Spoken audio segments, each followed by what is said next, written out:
नमस्कार, मैं हूं आपके साथ नेहा दुबे। एपीएन के लोकप्रिय कानूनी प्रोग्राम लीगल हेल्पलाइन में आप सभी का बहुत स्वागत है। इसमें हमारे कानूनी विशेषज्ञ रोजमर्रा की जिंदगी की समस्याओं से जुड़े कानूनी मसलों पर आपकी शंकाओं का समाधान करते हैं। आप भी इस प्रोग्राम से जुड़ सकते हैं और फोन करके कानूनी राय ले सकते हैं। आज हम आपको प्रशासनिक अधिकरण अधिनियम से जुड़ी हुई जानकारी देंगे और हमारे आज के कानूनी विशेषज्ञ ऋषिपाल सिंह जी विशेष गेस्ट हैं जो कि आपको बताएंगे, तफसील से जानकारी देंगे इस विषय से जुड़े हुए। बहुत स्वागत है सर आपका। नमस्कार जी। और इससे पहले कि हम सवाल लें, आपको बता दें कि अगर आपका भी कोई सवाल है तो आप हमें कॉल कर सकते हैं। फोन लाइंस खुल चुकी हैं। विषय एक बार फिर से हम आपको बता देते हैं। प्रशासनिक अधिकरण अधिनियम से जुड़ी हुई हम आपको आज जानकारी देंगे। 0120612793 पर कॉल करें या फिर 0120612793 पर भी आप हमें कॉल कर सकते हैं।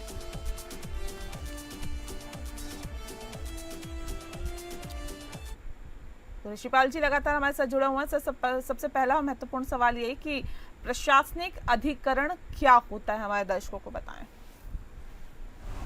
देखिए, सबसे पहले तो हम ये समझे कि हमारे देश में जो कानूनी व्यवस्था है उस कानूनी व्यवस्था को सुचारू रूप से चलाने के लिए एक ऐसी व्यवस्था बनाई गई जिसके अंदर एक जो कार्य करने की या जो जुडिक्शन है वो विशेषीकृत लोगों को दिया जाए या विशेषीकृत न्यायालय बने। कहने का मतलब है कि जैसे क्रिमिनल कोर्ट्स के लिए एक क्रिमिनल जो है जो आपराधिक न्यायालय है, सिविल कोर्ट के लिए अलग न्यायालय है, इनकम टैक्स के लिए अलग ट्रिब्यूनल्स हैं।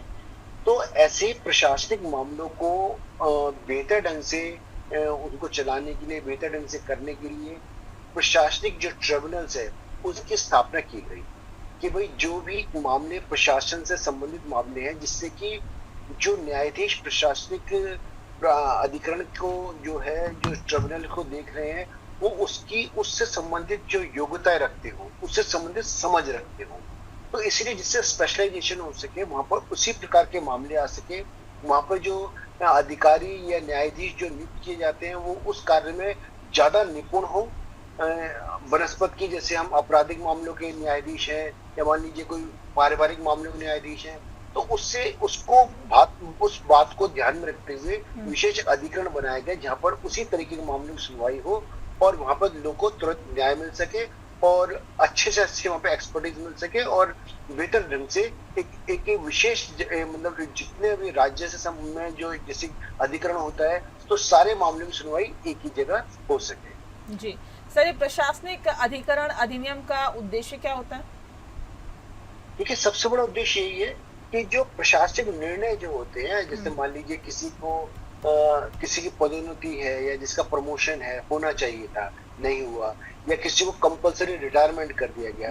बहुत बार ऐसा होता है कि जो प्रशासनिक मामलों में भी जो उच्च अधिकारी होते हैं वो किसी दुर्भावना की वजह से या किसी और कारण की वजह से, या मान लीजिए कोई व्यक्ति ऐसा समझता है कि उसको कानूनी रूप से जो SC/ST एक्ट के अंदर उसको ज्यादा अधिकार मिलने चाहिए थे, वो उतने अधिकार नहीं मिल रहे, या जो उसकी प्रमोशन की जो गाइडलाइंस है उन गाइडलाइंस को फॉलो नहीं किया जा रहा। तो ऐसी स्थिति में जो प्रशासनिक जो अधिकरण है उनका उद्देश्य यही है कि प्रशासनिक जो मामले हैं उन मामलों में जो तुरंत जो है उसमें उनका निपटारा हो सके, कुशल ढंग से हो सके, जिससे कि वो स्पेशलाइज्ड ढंग से जो है। और दूसरी बात ये कि जितनी भी गवर्नमेंट एजेंसीज जो होती हैं वो सारी एक ही जगह उनके जो एडवोकेट्स इकट्ठे हो सके और एक ही जगह वो सारा न्याय मिल सके। ऐसा नहीं कि मान लीजिए एक राज्य के अंदर बहुत सारे लोग जो है कार्य करते हैं और वो अपने मामलों की अगर मान लीजिए कोर्ट में केस डालने लगे तो हर कोर्ट के अंदर जो है उस प्रशासन को जाना पड़ेगा या उस डिपार्टमेंट को जाना पड़ेगा।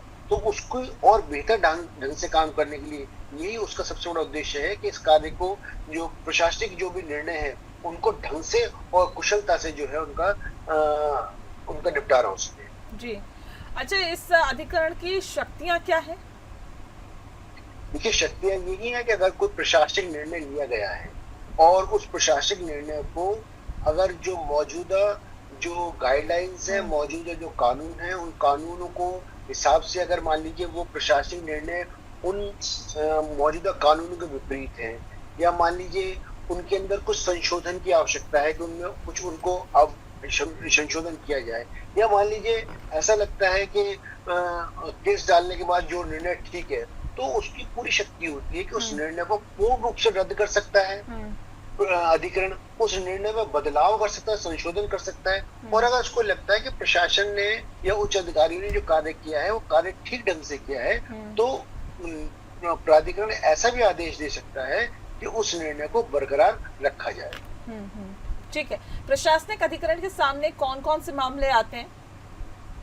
हालांकि कुछ आपने बताया भी है, हाँ हाँ, लेकिन और डिटेल में बताइए। इंट्रोडक्शन में जैसे सामान्य तौर पे जो मैटर्स होते हैं वो उसके अंदर जो सरकारी सेवाओं से संबंधित होते हैं, जिसमें जैसे नियुक्तियां हैं, नियुक्तियां होनी चाहिए, नहीं हो पाई, या मान लीजिए जो प्रमोशंस की बात है, या मान लीजिए किसी तरह से कंपल्सरी रिटायरमेंट हो गया है, या मान लीजिए बोनस की बात है, जो भी संबंधित जो लॉज हैं, अगर उनको जो भी सर्विस से संबंधित मैटर हैं, अगर उनके अंदर किसी भी तरीके का कोई भी कानूनी मसला है, कोई भी कानूनी उसके अंदर कोई रोकथाम चाहता है या उसमें रिलीफ चाहता है, तो उसके लिए प्राधिकरण विशेष रूप से जो कार्य करता है। और उसके अंदर सरकारी सेवाएं से संबंधित होता है तो निश्चित रूप से जो सरकार भी अपना पक्ष को पेश करती है, और जो व्यक्ति जो अधिकारी है या जो व्यक्ति कर्मचारी है वो अपना पक्ष पेश करता है, और फिर जो मौजूदा कानून है उसके हिसाब से प्रशासनिक निर्णय को लिया जाता है।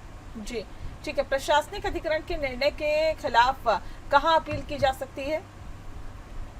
क्योंकि ये ट्रिब्यूनल है, ठीक है, जैसे मान लीजिए कंज्यूमर ट्रिब्यूनल होता है या कंज्यूमर कोर्ट होता है, ऐसे क्योंकि ट्रिब्यूनल है, ट्रिब्यूनल अपने आप में एक जैसे डिस्ट्रिक्ट जज की या डिस्ट्रिक्ट कोर्ट की अहमियत रखता है, इसलिए ट्रिब्यूनल की जो अपील होती है वो डिस्ट्रिक्ट जज के पास ना होकर सीधी हाई कोर्ट पे उसकी अपील की जा सकती है। अधिकांशतः देखा जाता है जो जिसको हम प्रशासनिक अधिकरण जो बोलते हैं, उनके अंदर अधिकांश या बहुत बार जो हाई कोर्ट के रिटायर्ड जजेस जो होते हैं वो उसके अंदर नियुक्त किए जाते हैं। तो ऐसी स्थिति में जो उनके किसी भी निर्णय को जब भी कोई अपील की जाती है या उसको कोई भी चैलेंज किया जाता है, तो आप उसका चैलेंज जो है वो केवल जो संबंधित उच्च न्यायालय है उसके अंदर कर सकते हैं। अगर संबंधित उच्च न्यायालय के निर्णय के बाद भी आपको लगता है कि आपको कोई रिलीफ नहीं मिला या आपको उस निर्णय पर आप संतुष्ट नहीं है, तो उसको अधिकार होता है कि उस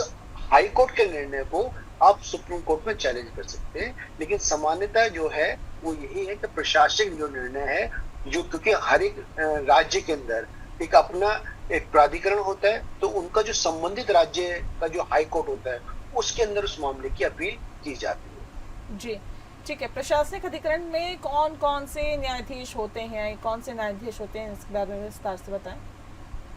देखिए, एक तो जैसे मैंने आपको बताया कि क्योंकि ये अधिकरण है, ये कोई न्यायालय नहीं है, तो ऐसी स्थिति में जैसे जो कोर्ट्स होते हैं तो उसपे तो जुडिशियल ऑफिसर्स ही अपॉइंट हो सकते हैं और दूसरा नहीं हो सकता। लेकिन जो प्रशासनिक जो अधिकरण होते हैं उनके अंदर जो न्यायाधीश जो नियुक्त किए जाते हैं, तो वो लोग नियुक्त किए जाते हैं जिनको स्पेसिफिकली प्रशासनिक जो है, जो एडमिनिस्ट्रेटिव जो लॉज हैं, एडमिनिस्ट्रेटिव की जो जानकारी होनी चाहिए, और उसके साथ साथ उनको न्यायिक अनुभव भी होना चाहिए। यानी ऐसे व्यक्ति जो डुअल जो अपना अनुभव रखता है, न्यायिक व्यवस्था उसको पता होनी चाहिए, न्यायिक व्यवस्था कैसे चलती है, पिटीशन कैसे फाइल होती है, उसका रिप्लाई कैसे फाइल होता है, अगर साक्ष्य लिए जाते हैं तो साक्ष्य लिए जाने का भी एक अपने आप में एक नियम है, एक लॉ है जो इंडियन एविडेंस एक्ट के हिसाब से, वो भी उसके हिसाब से साक्ष्य लिए जाते हैं, किसको मान्यता दी जाएगी, किसको मान्यता नहीं दी जाएगी।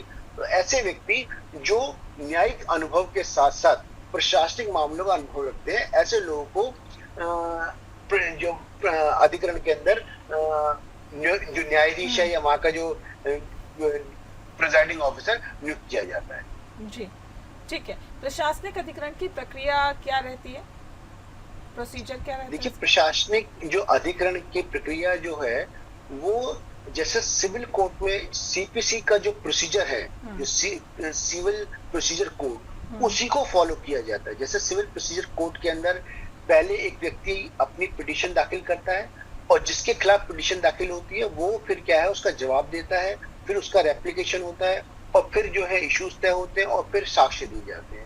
तो जो सीपीसी की प्रोसीजर न्यायालयों में इस्तेमाल की जाती है, उसी प्रोसीजर का, उसी तरीके का इस्तेमाल करके प्रशासनिक जो है मामलों का निर्धारण किया जाता है। हालांकि टिपिकली जो सीपीसी की जो एक तरह से बहुत ज्यादा जो सीपीसी के प्रोविजंस होते हैं वो लागू वहां पर इतने नहीं, थोड़ी रिलैक्सेशन होती है, क्योंकि सामान्य रूप से बहुत बार ऐसा होता है कि प्रशासनिक अधिकरण के अंदर वकील एडवोकेट नहीं प्लीड करते कई बार, और बहुत बार जो व्यक्ति है वो खुद कोई प्रशासनिक अधिकारी होता है या कोई कर्मचारी होता है, वो खुद ही प्लीड कर रहा होता है, तो थोड़ा सा एक रिलैक्सेशन दिया जाता है कि उसके लिए जरूरी नहीं है कि वो टिपिकली सीपीसी का इस्तेमाल करे, लेकिन सामान्य प्रक्रिया वही है कि एक व्यक्ति अपनी पिटीशन दाखिल करता है, दूसरे व्यक्ति उसका प्रत्युत्तर देता है, और उसके बाद साक्ष्य जो है हमारे उसके साथ साक्ष्य का देखा जाता है, और फिर अल्टीमेटली उसका जो निर्णय है वो एज पर लॉ के हिसाब से किया जाता है। वहां पर भी आप अपने जो हाई कोर्ट के सुप्रीम कोर्ट के जो उससे पहले के निर्णय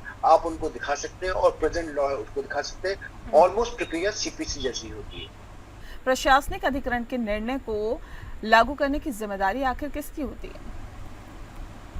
देखिए, जैसे प्रशासनिक अधिकरण न्यायिक शक्तियों के साथ कार्य करता है, तो निश्चित रूप से अधिकरण की स्वयं की जिम्मेदारी होती है कि उसके जो निर्णय दिए गए हैं उस निर्णय को लागू कराया जा सके। इस बात को हम ऐसे समझते हैं कि अगर प्रशासनिक प्राधिकरण के निर्णय का कोई लागू नहीं करता या कोई नहीं मानता, तो प्राधिकरण के जो कंटेम्प्ट के अगेंस्ट में जाया जा सकता है, यानी कुछ कंटेम्प्ट नोटिस उसके अगेंस्ट में उस जो मान लीजिए कोई व्यक्ति अगर करता है उसका अपने किसी उच्च अधिकारी खिलाफ करता है या किसी और के डिपार्टमेंट के खिलाफ अगर कोई आदेश पास होता है और वो डिपार्टमेंट उस निर्णय को लागू करने से इनकार करता है, तो प्रशासनिक अधिकरण को ये पावर होती है कि वो उसको उस निर्णय को अपने आदेश से लागू करा सकता है, और नहीं करने पर वो जो कंटेम्प्ट के प्रोसीडिंग को इशू करके और उनको मतलब इस बात के लिए दबाव दे सकता है कि जो निर्णय है वो उनको लागू कराया जाए। जी, ठीक है। प्रशासनिक अधिकरण और उच्च न्यायालय के बीच में क्या फर्क होता है, क्या अंतर होता है? देखिए, उच्च न्यायालय जो है किसी भी राज्य के अंदर जो उच्च न्यायालय होता है उसके अंदर सभी तरह के जो एक तो आपके मौलिक अधिकार और अन्य अधिकार जो है उनके खिलाफ आप उच्च न्यायालय में डायरेक्टली आप रिट पिटीशन लगा सकते हैं। उसके अलावा जो उच्च न्यायालय होता है वो निचले जो न्यायालय होते हैं, जो डिस्ट्रिक्ट कोर्ट होता है या मैजिस्ट्रेट कोर्ट होता है, वो उनके लिए अपीलेट कोर्ट का काम भी करता है। और इवन प्रशासनिक जो अधिकरण होता है, प्रशासनिक अधिकरण के लिए भी वो एक अपील का काम करता है। तो उच्च न्यायालय जो है वो काफी बड़ी शक्तियों के साथ काम करता है। उच्च न्यायालय अपने आप एक संवैधानिक न्यायालय, यानी कि आप किसी भी कानून जो होता है, अगर कानून तक को चुनौती अगर आपको देनी है तो उस चुनौती को आप उच्च न्यायालय में उस कानून को भी चुनौती दे सकते हैं। तो उसकी पावर बहुत बड़ी होती है। और प्रशासनिक अधिकरण जो है वो विशेष तौर पे जो उसका कॉन्सेंट्रेशन होता है वो प्रशासनिक मामलों या सर्विस मैटर से संबंधित जो मामले हैं उन मामलों में अपनी विशेष योग्यता रखता है। उन्हीं मामलों को वो सुलझाता है या उन पर निर्णय देता है। ठीक है। प्रशासनिक अधिकरण के गठन के लिए क्या प्रक्रिया रहती है, इसका क्या प्रोसीजर? देखिए, हर जैसे राज्य जो होता है, हर राज्य के अंदर या कई बार आपने ये भी देखा होता है कि हर राज्य कुछ समय बाद कई नए राज्य गठन होते हैं, जैसे झारखंड का गठन हुआ। तो जब कोई राज्य गठन होता है, राज्य के अंदर किसी वजह से प्रशासनिक अधिकरण जो है वो अगर उसको खत्म कर दिया गया है तो सरकार एक नोटिफिकेशन जारी करती है। उस नोटिफिकेशन के अंदर सरकार एक अध्यक्ष का और प्रशासनिक जो अधिकारी हैं वो जो उनके सदस्य बोलते हैं उनको नियुक्ति करती है। प्रशासनिक जो सदस्य होते हैं वो भी अपने आप में एक न्यायिक अधिकारी की भूमिका में कार्य करते हैं, और अध्यक्ष के जो निर्णय होते हैं या उनके एडमिनिस्ट्रेटिव जो कंट्रोल होता है उस कंट्रोल के अंदर सारे कार्यों को वो किया जाता है। तो वो अध्यक्ष और वो सदस्य मिलकर अधिकरण बनता है। और ये अधिकरण जैसे आपको बता दूं कि हर राज्य में अलग अलग होता है। अब जिससे हम बात करेंगे उत्तर प्रदेश की हम बात करेंगे तो उत्तर प्रदेश एक बड़ा राज्य है, तो निश्चित रूप से वहाँ पर सदस्यों की संख्या ज्यादा होती है।